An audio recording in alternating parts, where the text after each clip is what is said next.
Hello students, welcome to Geography Guru channel. This is our fourth chapter of class 10th Geography Agriculture कृषि। जैसा कि आप देख रहे हो पीछे हम सिलेबस को कवर करते आ रहे हैं। थोड़ा सा आपने एक डिफरेंस ये देखा होगा कि हम थोड़े चैप्टर को उसके पार्ट्स में ज़्यादा पार्ट्स में डिवाइड करते हैं। तो जो स्टूडेंट्स जल्दी से करना चाहते हैं, जो रट्टा लगाना चाहते हैं, उनके लिए शायद इतना अच्छा नहीं लग रहा होगा। तो वो जो बच्चे थोड़ा आगे जाना चाहते हैं, जिनको थोड़ा डेप्थ में करना है, उनके लिए ज़्यादा बेहतर होता है, क्योंकि यहाँ पे समझाने की बात होती है, रट्टे की बात नहीं होती। आईएमपी यानी इम्पोर्टेंट क्वेश्चंस सिर्फ वही नहीं बताए जाते। आप जब आगे बढ़ोगे, आप जब सिविल सर्विसेज की तैयारी करोगे, कंपटीशन एग्ज़ाम की तैयारी करोगे, तो आपके लिए एक अलग नींव यहाँ से बन के निकलेगी।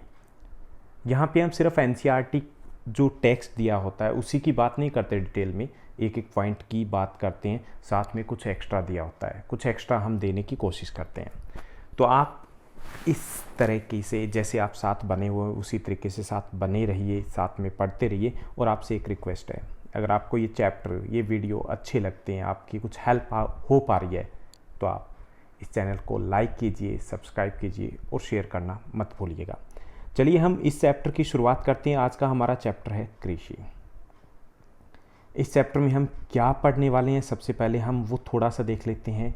हम खेती बाड़ी करने वाले हैं, प्रैक्टिकली ना सही, लेकिन हम महसूस करेंगे कि हम कृषि में क्या क्या करते हैं, किस प्रकार की कृषि होती है। ये चैप्टर जिसका नाम है कृषि, हमारे देश की अर्थव्यवस्था का आधार है कृषि। जैसे हमारे देश के लिए कृषि बहुत इंपॉर्टेंट है, वैसे ही आपकी 10th क्लास में ये चैप्टर भी बहुत इंपॉर्टेंट है। 1 मार्क्स के क्वेश्चन इसी चैप्टर से बनने वाले हैं। इसके अलावा आपके लिए लॉन्ग आंसर टाइप क्वेश्चन है, वो भी इसी चैप्टर से बनने की काफ़ी ज़्यादा पॉसिबिलिटीज़ होती है। तो ट्रेसेबल है, यानी कि हमें पता है कि क्या क्या इस चैप्टर में से एनुअल एग्जाम में आने वाला है। इस चैप्टर में हम पढ़ने वाले हैं कृषि के टाइप्स के बारे में, कितने टाइप्स की होती है। हम पढ़ने वाले हैं कुछ इंपॉर्टेंट क्रॉप्स के बारे में, चाहे वो बेवरेज क्रॉप हो, फाइबर क्रॉप हो, या फिर हम सीरियल्स की बात करें, यानी कि खाद्य फसलें, पेय फसलें, रेशेदार फसलें, व्यापारिक फसलें, उनके बारे में पढ़ेंगे। हम पढ़ेंगे कृषि में आज़ादी के बाद हुए सुधारों की। लास्ट में हम बात करने वाले हैं वैश्वीकरण का कृषि के ऊपर क्या प्रभाव पड़ा है, और खाद्य सुरक्षा कैसे कृषि से जुड़ी हुई है। यानी सब कुछ कृषि के बारे में, खेती बाड़ी के बारे में इस चैप्टर में दिया गया है। पहला जो हमारा ये एपिसोड रहेगा उसमें हम कृषि के टाइप्स की बात करेंगे, और हम बात करेंगे सस्य प्रारूप यानी कि क्रॉप पैटर्न की बात करेंगे, फसल ऋतुओं की बात करेंगे। चलिए हम शुरुआत करते हैं आज के इस सेशन की, कि ये सेशन ज़्यादा लंबा ना हो, क्योंकि हमें काफ़ी कुछ एडिशनल इन्फॉर्मेशन भी देनी होती है। तो चलिए हम कृषि के ऊपर आते हैं। सबसे पहले आपको पता ये है कि कृषि हमारे देश के लिए प्रमुख उद्योग धंधा है। हमारा देश कृषि प्रधान देश है। हमारे देश की लगभग 60% आबादी, 60% जनसंख्या कृषि के ऊपर निर्भर है, खेती बाड़ी में लगी हुई है, खेती करने में लगी हुई है। यानी एक बहुत बड़ा जो हिस्सा है वो हमारा कृषि के ऊपर निर्भर करता है। कृषि है वो है क्या, इसकी परिभाषा की बात करें तो कृषि है वो खेती करने की, फसल उगाने और पशुधन बढ़ाने की कला और विज्ञान दोनों है। यानी कृषि क्या है, वो खेती, फसल उगाना, पशुधन है, उनका पालन, इन सभी का विज्ञान भी है और कला भी है। यानी पौध पालन और पशुपालन का विज्ञान अथवा कला कृषि है। दोनों चीज़ इसमें, पौध पालन भी है और पशुपालन भी है। इसमें पौधों और जानवरों के उत्पादों का उपयोग करना, उनका उत्पादन करना और बाज़ारों में उनके वितरण है, वो सब कुछ भी कृषि में शामिल होता है। कृषि है इसके उत्पाद, साथ में इसके उत्पादन की विधि, वो दुनिया के एक हिस्से से दूसरे हिस्से में अलग अलग होती है, क्योंकि उत्पादन के तरीके भी काफ़ी हद तक वहाँ की जलवायु, वहाँ की तकनीक, आर्थिक विकास पर निर्भर करते हैं, और फसलें तो निश्चित तौर पर जलवायु पर निर्भर करती है। तो इसलिए कृषि के अलग अलग प्रकार है, वो प्रचलित है विश्व के अलग अलग भागों में। तो अभी आपने समझा होगा कि कृषि क्या है। आप साधारण शब्दों में, सिंपल वर्ड्स में बता सकते हो, कृषि पौध पालन और पशुपालन का विज्ञान अथवा कला है। चलिए आगे बढ़ते हैं, हम बात करते हैं कृषि के प्रकार की। बहुत इंपॉर्टेंट टॉपिक होने वाला है ये, क्योंकि एक क्वेश्चन आपका यहाँ से बनने वाला है 100%। कृषि की विभिन्न प्रकार प्रचलित है।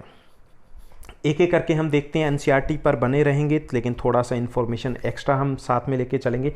सबसे पहले जो प्रकार की कृषि है वो कृषि है प्रारंभिक जीविका निर्वाह कृषि, प्राइमेटिव सब्सटेंस फार्मिंग।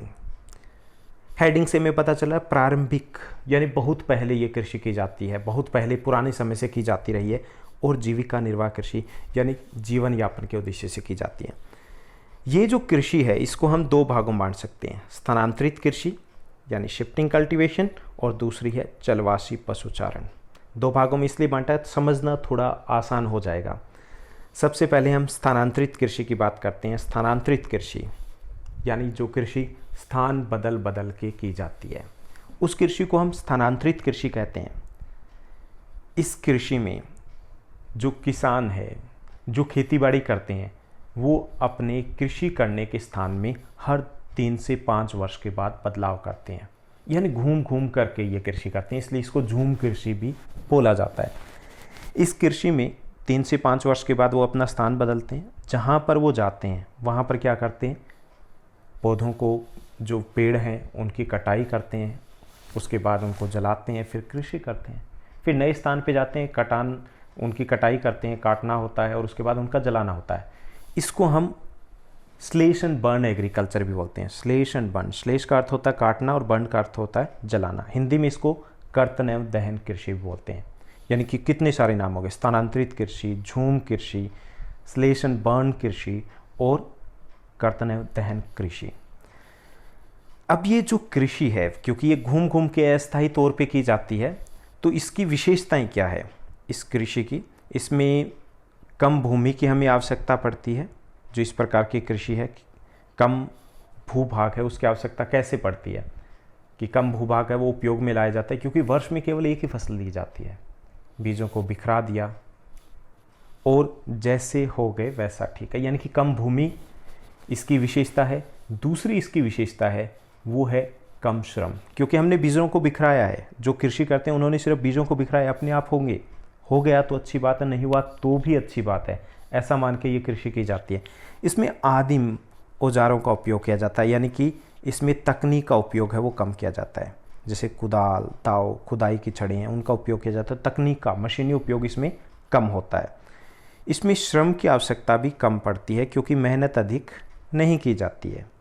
इस कृषि में प्राकृतिक उर्वरता है उसी के ऊपर निर्भर होती है, तो इसमें कीटनाशकों का उपयोग है, फर्टिलाइज़र का उपयोग है वो कम किया जाता है। और इसमें उत्पादन है वो मुख्य तौर पर खाद्यान्न फसलों का होता है, वो कम रहता है और लाभ भी कम होता है। यानी ये कृषि की विशेषताएं। अगर इस कृषि की हम विशेषताएं लिखने की बात करें कि ये कृषि किस प्रकार से की जाती है, हालांकि ये जो आपको पिक्चर दिखाई दे रही है ये आधुनिक कृषि है, गहन जीवन निर्वाह कृषि है जिसकी हम बात करने वाले हैं।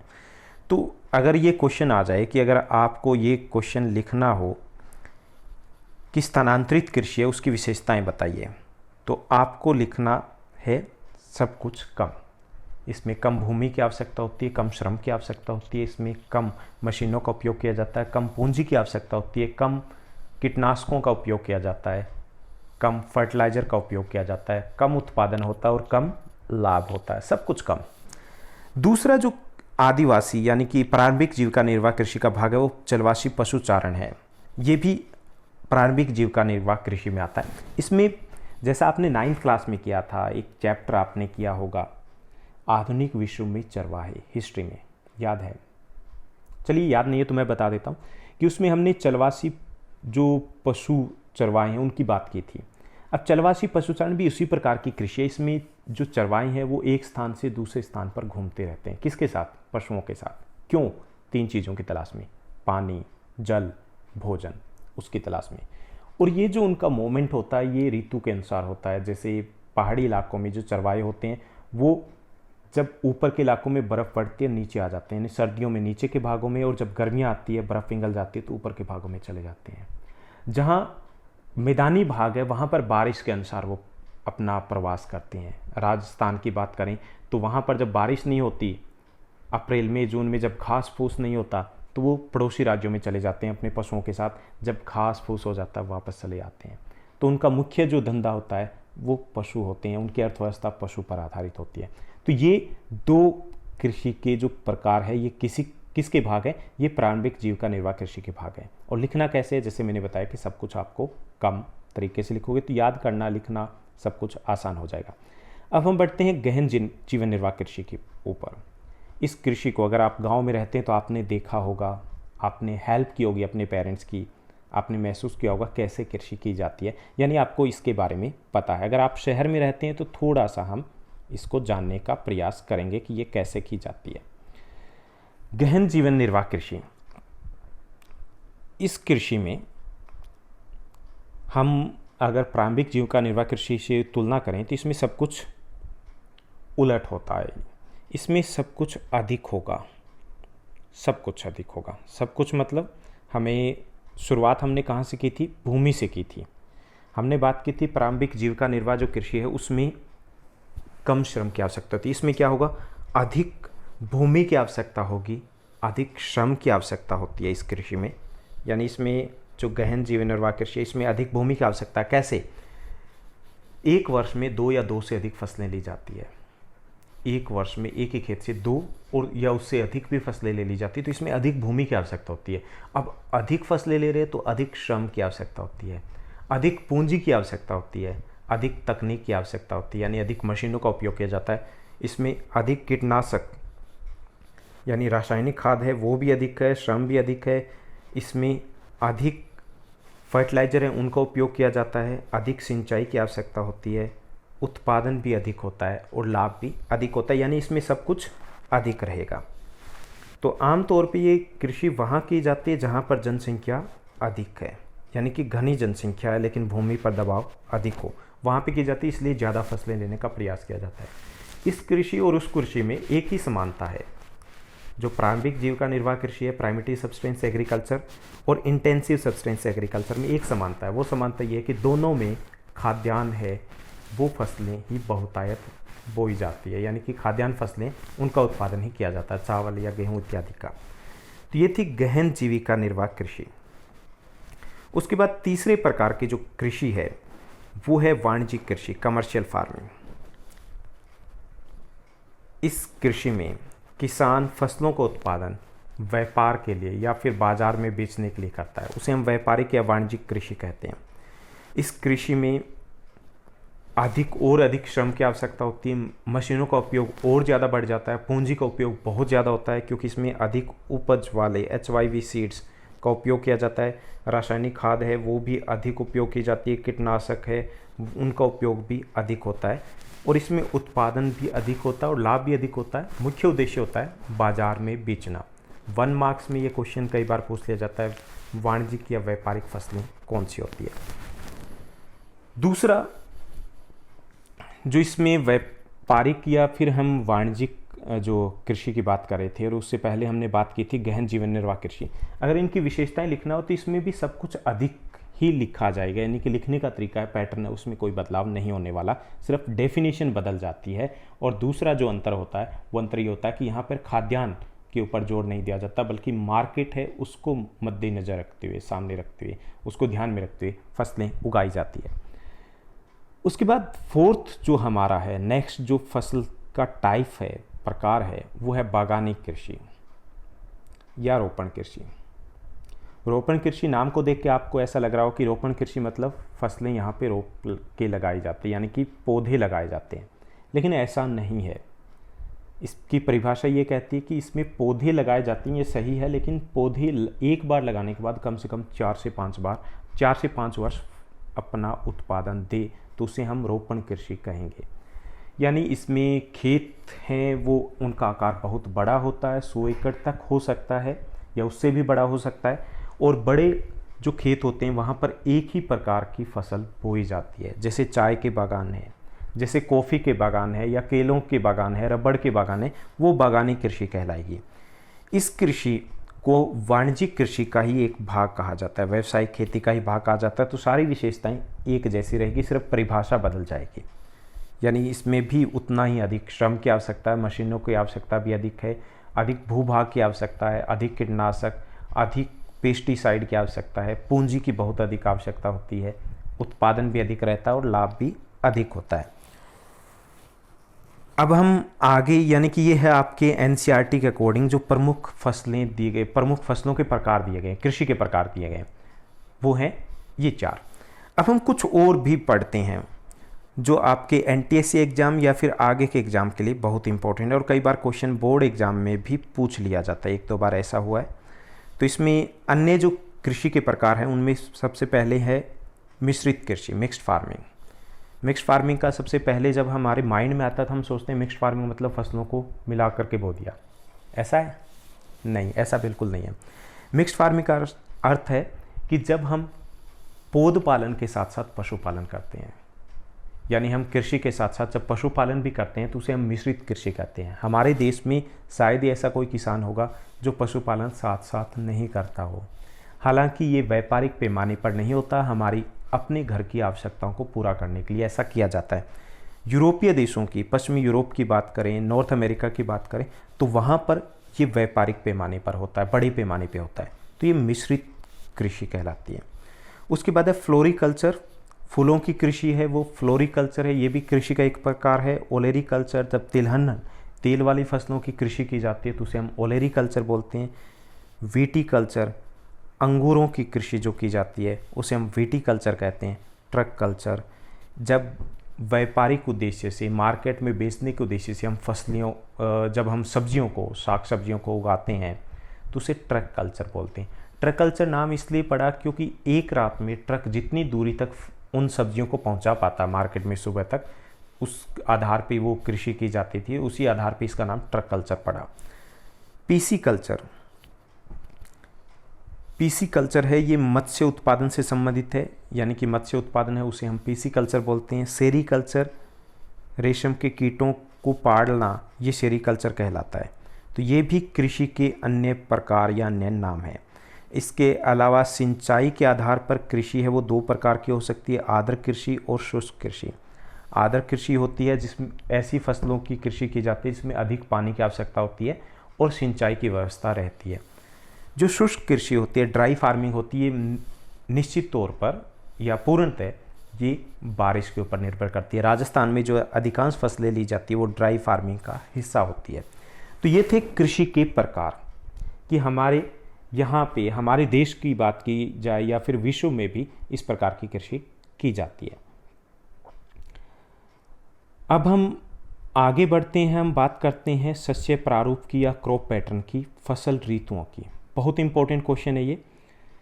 शस्य प्रारूप के नाम से आपके एग्जाम में आता है, हिंदी मीडियम के लिए, इंग्लिश मीडियम के लिए क्रॉप पैटर्न है, तो वहाँ आइडेंटिफाई करना काफ़ी आसान हो जाता है कि प्रमुख क्रॉप पैटर्न या फसल ऋतुएँ कौन सी है।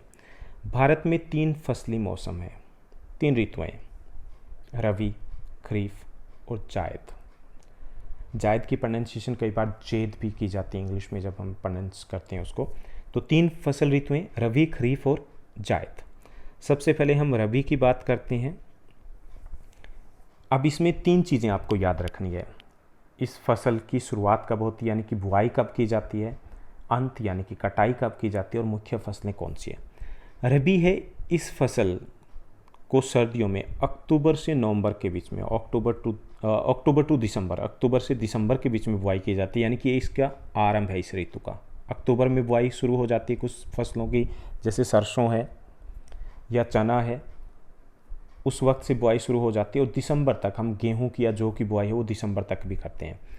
और कटाई कब की जाती है, ये मार्च अप्रैल तक कटाई कर दी जाती है। हालांकि अगर हम गन्ने वगैरह की बात करें तो वो जून तक भी चलता है। लगभग मार्च अप्रैल तक इस फसलों की कटाई हो जाती है। मार्च में हम सरसों की कटाई करते हैं और इसके साथ साथ हम चने की कटाई भी मार्च में कर लेते हैं। अप्रैल में हम गेहूं की कटाई करते हैं। मुख्य जो फसलें हैं वो है गेहूं, जौ, मटर, चना, सरसों इत्यादि। जैसे रबी अगर आप देखो तो रबी में 2 अक्षर हैं, 2 वर्ड जो दिए गए हैं, जैसे र और बी। ऐसे इनकी मुख्य फसलें, गेहूं में गेहूं 2 हैं, चना में 2 हैं, तो इससे हम थोड़ा आइडेंटिफाई करना आसान हो जाएगा। तो ये है रबी। उसके बाद दूसरी जो महत्वपूर्ण या दूसरी जो फसल ऋतु है वो है खरीफ। जैसा आप देख पा रहे हो चावल, धान लगाया जा रहा है, ये खरीफ की ही फसल है। खरीफ ये दूसरी महत्वपूर्ण फसल ऋतु है। इसकी जो फसलें वो मानसून की शुरुआत में इनकी बुआई की जाती है, हालांकि उससे पहले भी हो जाती है। उत्तरी भारत में इनकी बुआई है वो एक लंबा सीजन चलता है, मई से लेकर के जुलाई तक। मई में कपास की बुआई हो जाती है, जून में गवार इत्यादि की बुआई होती है, जुलाई में जाकर के भी धान की रोपाई की जाती है। तो ये ऋतु का आरंभ है वो होता है मई से लेकर के या अप्रैल अंत से लेकर के जुलाई तक। इन फसलों की कटाई सितंबर और अक्टूबर में की जाती है। कई बार नवंबर तक भी कटाई की जाती है। जैसे कपास है तो उसको चुनाई का और कटाई का काम है काफ़ी लेट तक चलता है। इसकी मुख्य फसलें हैं वो है चावल यानी धान, मक्का, जवार, बाजरा, कपास, ये मुख्य फसलें हैं। और आपने नोट किया होगा जैसे खरीफ में 3 अक्षर है, यहाँ की जो मुख्य फसलें हैं इस ऋतु की उसमें भी 3 अक्षर होते हैं, चावल, मक्का, जवार, बाजरा, कपास। तो याद करना आपके लिए आसान हो जाएगा। जायद ये तीसरी महत्वपूर्ण ऋतु है। जायद है ये रबी और खरीफ जो ऋतुएं हैं उनके बीच की एक छोटी सी ऋतु है। इसमें जो जायद है, जिसको जेद भी हम बोल सकते हैं, ये मार्च से लेकर के अप्रैल तक रहती है या मई मध्य तक रहती है। यानी जैसे हमने गेहूं की कटाई की है, सरसों की कटाई की, उसके बाद जो खेत खाली रहते हैं उनमें चारा या सब्जियां, चारा वाली फसलें या सब्जियां हैं, तरबूज, कस्तूरी, ककड़ी, मिर्च इत्यादि, वो बो दी जाती है।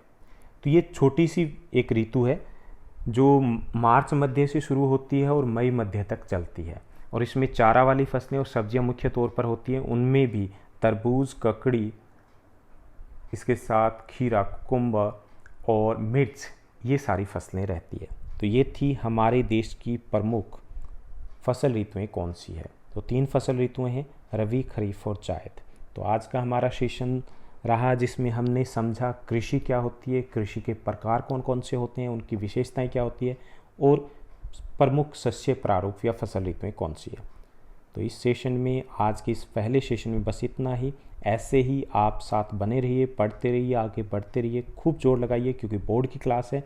लेकिन क्रेम नहीं करना है, रट्टा नहीं लगाना, हमें समझ के साथ करना है। Take care, bye bye, have a nice day.